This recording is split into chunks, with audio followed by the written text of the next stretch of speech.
Be me, just a regular guy, had a pretty normal life for the most part. Had this best friend, known her for what feels like a lifetime, since we were teenagers. Let's just call her my friend for this story.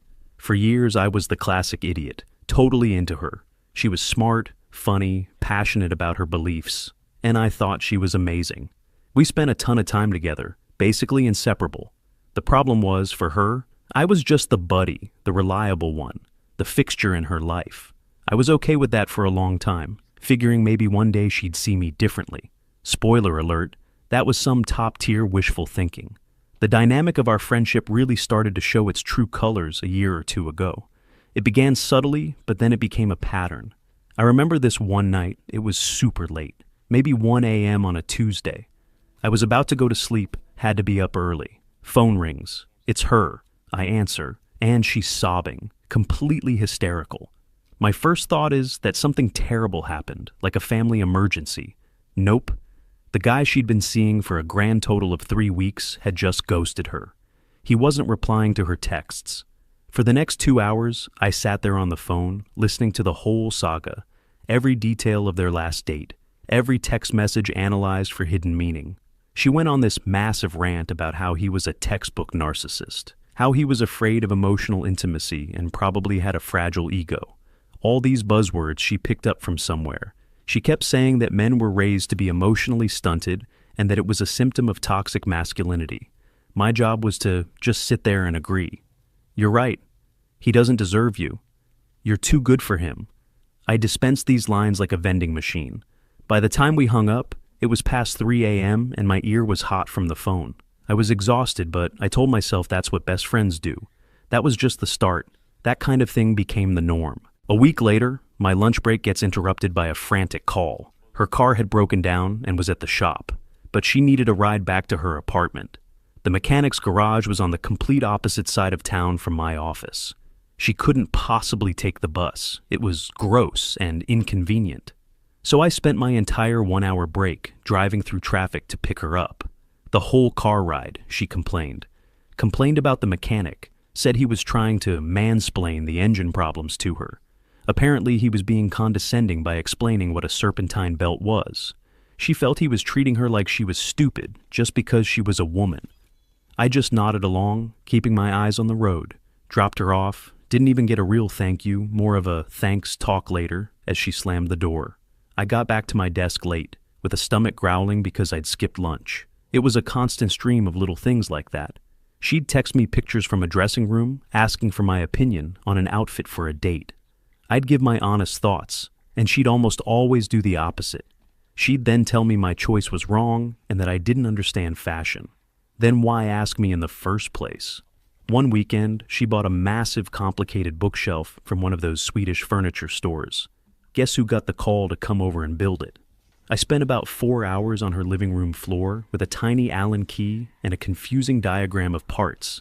My back was killing me.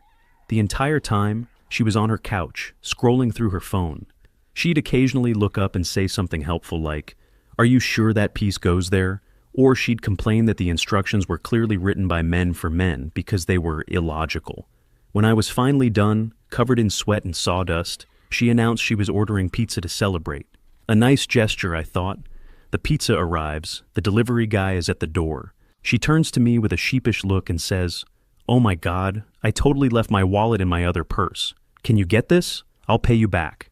I knew right then I would never see that money again. I paid for the pizza. We ate, and I went home feeling like an unpaid handyman. The cycle just kept repeating.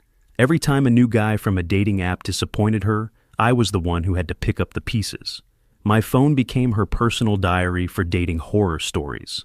Each guy was worse than the last, and each one was a new case study for her theories on the flaws of modern men. I was her emotional support system, her driver, her tech support, her furniture assembler. I was whatever she needed me to be in that moment. But it was never about me. If I ever tried to talk about something I was going through, a problem at my job or something, her eyes would glaze over. She'd wait for me to finish, then immediately pivot back to her own drama. Yeah, that sounds tough. Anyway, you won't believe what this guy just texted me. After months of this, I was feeling completely drained. The feelings I had for her were starting to get buried under a pile of resentment. I decided I couldn't keep living like this, in this state of limbo. I had to know one way or the other. I had to tell her how I felt. It was a stupid, foolish plan born out of desperation. I invited her out to dinner. Not pizza on the floor, but a real sit-down restaurant. A nice one. I thought maybe if I changed the context, she'd see me in a different light. She was excited, probably because she thought she was getting a free fancy meal. We sat down, ordered, made some small talk. My hands were sweating. My heart was pounding in my chest. After the main course arrived, I just went for it. I told her everything. That I'd had feelings for her for years. That I valued our friendship more than anything. But I was wondering if it could be something more. I told her I saw how amazing she was, and that I wanted a chance to be the person who treated her right. It was all very earnest and probably very clumsy. I finished my little speech and looked at her, waiting for a reaction. The warm, friendly expression on her face just vanished. It was replaced by a look of profound disappointment, like I had just let her down in the worst way possible. She put her fork down. She sighed, a really long, dramatic sigh. "Oh," she said, her voice flat. "You too?" It felt like a punch to the gut. "You too?"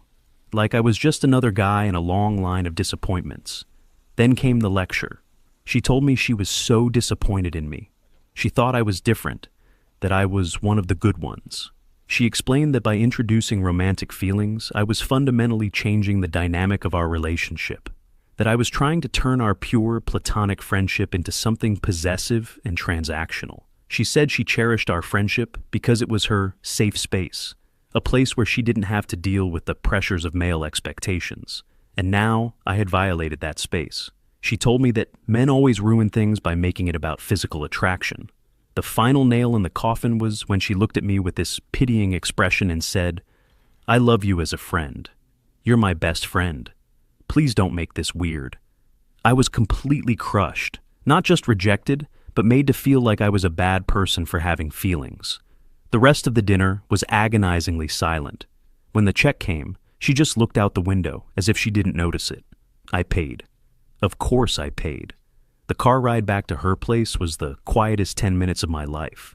I dropped her off. She gave me a quick, awkward good night and rushed inside.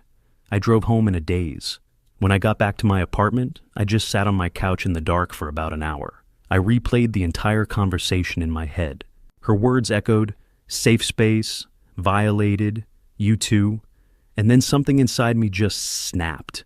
It was a moment of absolute clarity. She wasn't my friend. A friend doesn't use you. A friend doesn't see your vulnerability as a burden. A friend doesn't treat you like a free service provider. Our entire relationship wasn't a friendship. It was a resource arrangement where I was the only resource. She didn't value me as a person. She valued my utility. I stood up, walked over to my phone. I opened her contact. I looked at her name for a second. Then I hit block. It felt surprisingly good. Then I went onto my computer and unfriended and unfollowed her on every single social media platform. I scrubbed her from my digital life completely. I knew the fallout would be coming, but for the first time in a long time, I didn't care. I slept better that night than I had in years. The next few days were quiet. Blissfully quiet. No late-night calls, no texts with trivial dramas. Then the messages started coming in. First from a number I didn't recognize. It was her. "Is your phone broken? Why aren't you answering?" I deleted it. Then a message from a mutual acquaintance. "Hey, your friend is trying to reach you. She says it's urgent." Ignored. The tone of her messages started to change. They went from confused to annoyed. "Okay, this isn't funny anymore. Just talk to me." Ignoring me is so immature. I thought you were better than that. And finally, they became angry. "After everything I've shared with you, this is how you treat me? Unbelievable." Each message just reinforced my decision. It was all about her needs, her feelings. Not once did she ask if I was okay after I had poured my heart out to her. I held firm. I didn't reply to anything. With all this newfound free time and mental energy, I decided to focus on myself. It sounds like a cliche, but that's exactly what I did. I took the money I would have spent on dinners and coffees for her and got a gym membership. I started going 3 or 4 times a week. At first it was hard. I was weak and didn't know what I was doing, but I stuck with it. I started seeing progress. It felt good to be building myself up instead of propping someone else up. I also decided to get back into an old hobby I'd neglected, hiking. I used to love it, but stopped having time for it because my weekends were always on call for her latest crisis. I found a local hiking group online and signed up for a weekend trek. I was a bit nervous going into a group of strangers, but I forced myself to do it. It was one of the best decisions I ever made. The air was fresh, the views were incredible, and the people were surprisingly cool. And that's where I met her, the new girl. Let's just call her Nicole. We started talking while we were climbing a particularly steep section of the trail. She was funny, down to earth, and had a really warm smile. There was no drama, no pretense. We just talked. We talked about movies, about hiking, about stupid stuff. After the hike, a few of us went to a local cafe to grab coffee. I sat with Nicole. The conversation was easy, effortless. When the waitress brought the check, I instinctively reached for my wallet to pay for both of us. Before I could, Nicole had already put her card down. She looked at me and smiled. I got this. I was genuinely taken aback. It was such a small thing, but it felt huge. It was a gesture of equality, of partnership. I insisted on at least paying for my own, so we split it. We exchanged numbers before we left. I wasn't expecting anything, but she texted me later that day, saying she had a great time. We started texting back and forth. A few days later, I asked her out on a proper date. She said yes immediately. Our first date was amazing. We just clicked. I learned that she was kind, thoughtful, and incredibly self-sufficient. A few weeks into seeing each other, my laptop started acting up. I'm pretty good with computers, so I spent an evening taking it apart and fixing the issue. I mentioned it to her in passing on a phone call. The next day, she showed up at my door after work. She was holding a container that smelled incredible. She had made me a huge pan of homemade lasagna. She said, "I figured since you were busy fixing your laptop last night, you probably didn't have time to cook. This should last you a few days." I almost didn't know how to react. No one had ever done something so thoughtful for me without expecting something in return. It wasn't a transaction, it was just care. Our relationship grew from there. It was healthy, it was balanced. She respected my time and opinions. I respected hers. We built each other up. We were a team. For the first time in my adult life, I was in a relationship where I felt seen and appreciated for who I was, not for what I could do for someone. I was genuinely happy. I had almost completely forgotten about my old life and my old friend. I hadn't heard a thing from her or about her in months. The silence was golden. I thought that chapter of my life was finally completely closed. I was wrong. Fast forward about 6 months. Nicole and I were going strong, better than strong actually. We decided to take our first big trip together, a week-long vacation to a place with mountains and a beach. It was perfect. We spent our days hiking and our evenings just relaxing. We took a bunch of photos, as you do. When we got back, feeling refreshed and happy, Nicole made a little album and posted some pictures online. Nothing crazy, just a few shots of us smiling with beautiful scenery in the background. I posted one on my profile too, one of my favorites of the two of us. I didn't think anything of it. My profile was pretty private, mostly just for family and a few close friends. Apparently, one of those close friends was still a mutual acquaintance with my ex-friend. That's the only way I can figure she saw it. About a week after we got back from our trip, I was leaving the gym. I had just finished a workout, feeling pretty good, and was walking to my car in the parking lot. I heard my name being shouted. "Kevin!" The voice was familiar, but it took me a second to place it. It sounded raw, filled with anger. I turned around, and there she was, my old friend. She was standing about 20 feet away, and she looked completely different. Not physically, but her entire energy was just vibrating with rage. My stomach dropped. I hadn't seen or spoken to this person in half a year. She marched right up to me, her face red and her eyes narrowed. Before I could even say a word, she started yelling, right there in the middle of the parking lot. "So this is why," she screamed, pointing a finger at my chest. "This is why you've been ignoring me. You threw away years of friendship for her." I was so stunned I couldn't even form a sentence. "I saw the pictures," she continued, her voice dripping with venom.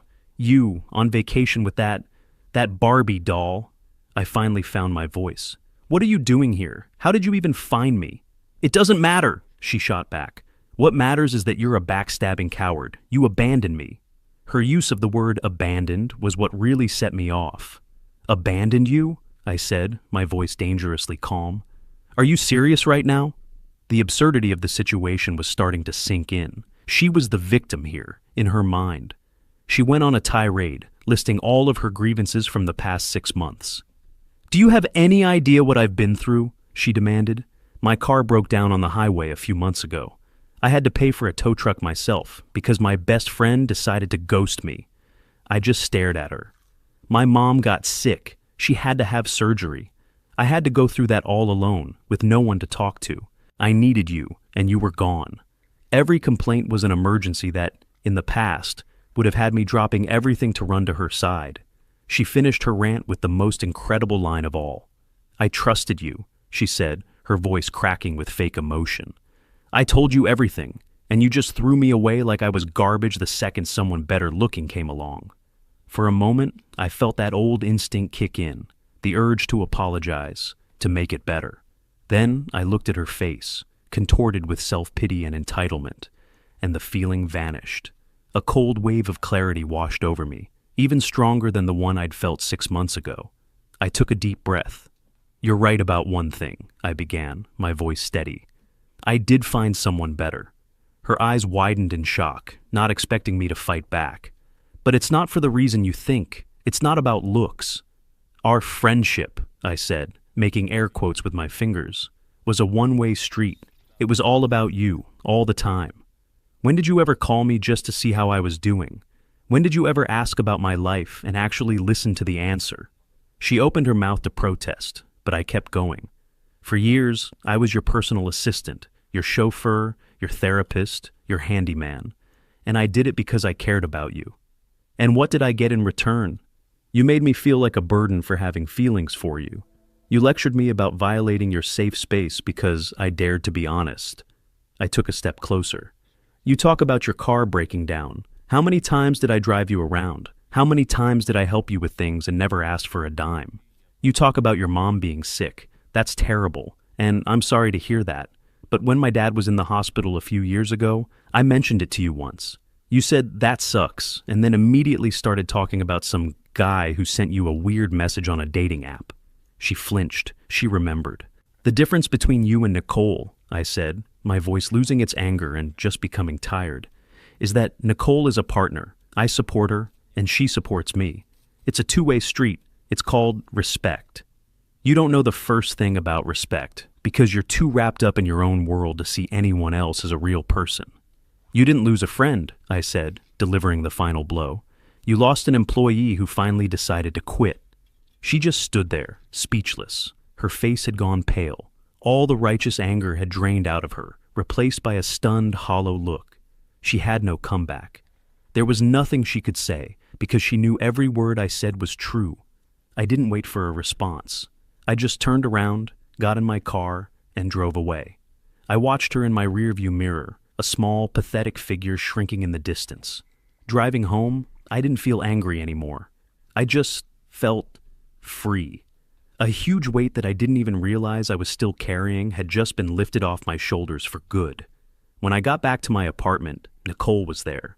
She could tell something was off.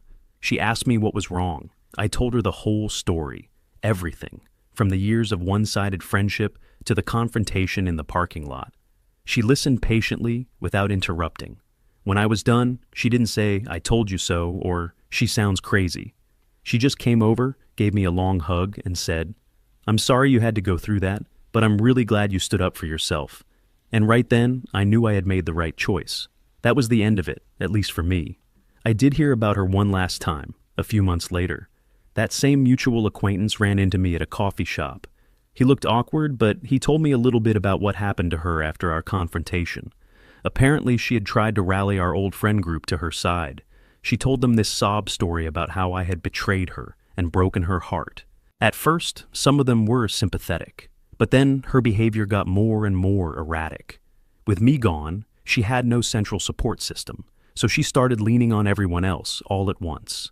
She started treating all of them the way she had treated me. The constant demands for favors, the endless circular conversations about her dating life, The complete lack of interest in their own problems. People got tired of it, fast. One by one, they started to distance themselves. They stopped answering her calls. They started making excuses to not hang out. The friend told me the last he'd seen of her was on social media. Her posts had become a constant stream of bitter, angry rants, long essays about how modern dating was broken, how all men were trash, how it was impossible to find loyal friends. Her entire online presence had become a shrine to her own victimhood. She was surrounded by a small echo chamber of equally miserable people who all agreed with her that the world was unfair. She never stopped to consider that she was the common denominator in all of her failed relationships. She got exactly what she had accused me of wanting, a transactional world. But she was the one offering nothing of value, and she was furious that no one wanted to be her friend for free anymore. I felt a brief flash of pity for her, but it passed quickly. She built her own prison of bitterness, and she was the only one with the key. As for me, life is good. Nicole and I are still together. We moved in together a while back. Our relationship isn't a dramatic movie. It's just easy. It's comfortable, supportive, and full of mutual respect.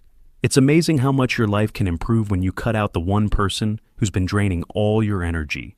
Sometimes I think back to the guy I used to be, the one who would have dropped everything for a late-night phone call. I barely recognize him anymore, and I've never been more grateful for that.